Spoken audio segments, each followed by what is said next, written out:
Gerrit Cole. That's it. Gerrit Cole. That's it. There's your take. There is nothing else to say when it comes to this guy. Nothing else to talk about when it comes to last night's Game 5 of the ALDS between Tampa Bay and Houston. Gerrit Cole. That's it. And because of Gerrit Cole, we now have the series that everybody wanted and the series everybody expected, Astros v. Yankees. However, it sure as hell did not turn out the way we had hoped and the way we got there. Not after Houston took a 2-0 series lead, and then Tampa Bay battled back to win games 3 and 4. That meant that Houston's 107-win regular season was on the verge of looking like LA's 106-win regular season. Except for one thing. Houston was going back home, and Houston had Gerrit Cole on the mound.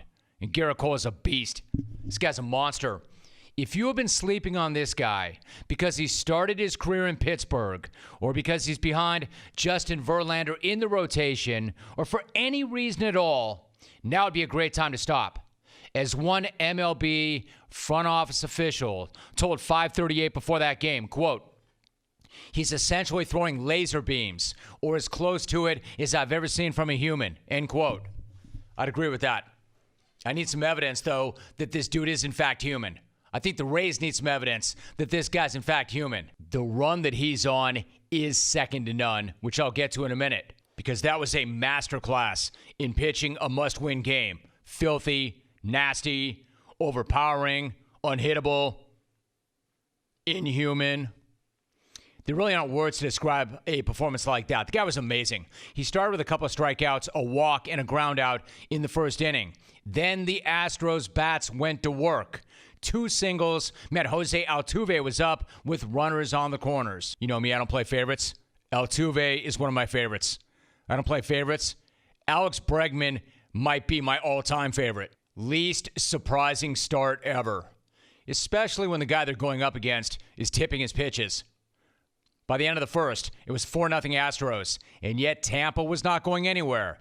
Eric Sogard led off the top of the second with a bomb, and that is one right back. And all of a sudden, we've got ourselves a ball game. No, we don't. Not when Gerrit Cole is on the mound, launching laser beams. 8 innings, 10 strikeouts, 2 hits, 1 run. All right, so that's one game, right?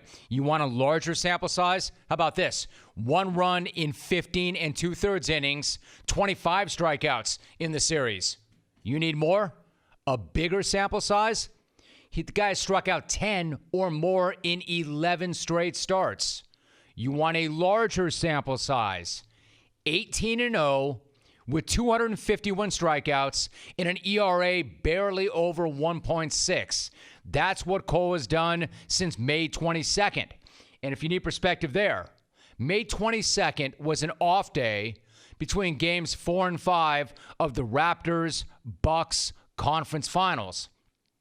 A basketball season ended and is now starting again in the time that Cole has been unbeaten. It's amazing.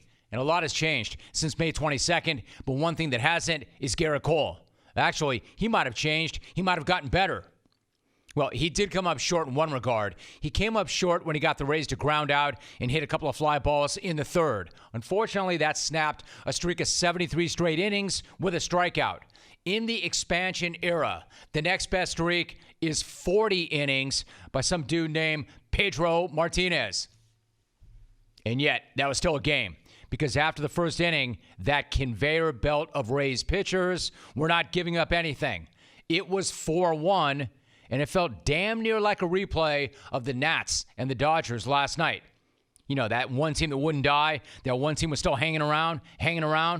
That's the Rays. They were hanging around. They would not go away until Michael Brantley ended all of that in the bottom of the 8th. It's been said, but not enough. Brantley is such a pro. Pro's pro. He ended it right there. And if he didn't, then the next batter, Jose freaking Altuve did. Shut it down. Let's go home. Time to shut it down in the 9th and start the freaking party. Right back to where we knew we'd end up. Yankees v. Astros. And if you think Houston is going to roll right through that series on the back of Verlander and Cole, I suggest you think again. Yes, Houston won 107 games. New York won 103 games. Not exactly a huge fall off. And the Yankees did it with a ton of injuries. And the Yankees are well rested. And the Yankees can mash. And the Yankees have that nasty bullpen. And against Minnesota, they found ways to win with pitching and defense. But it's not like the Astros aren't good. It's not like the Astros didn't benefit from that series against Tampa. Yes, the rotation might not be lining up exactly the way they wanted it to, but Cole says it probably is not going to matter.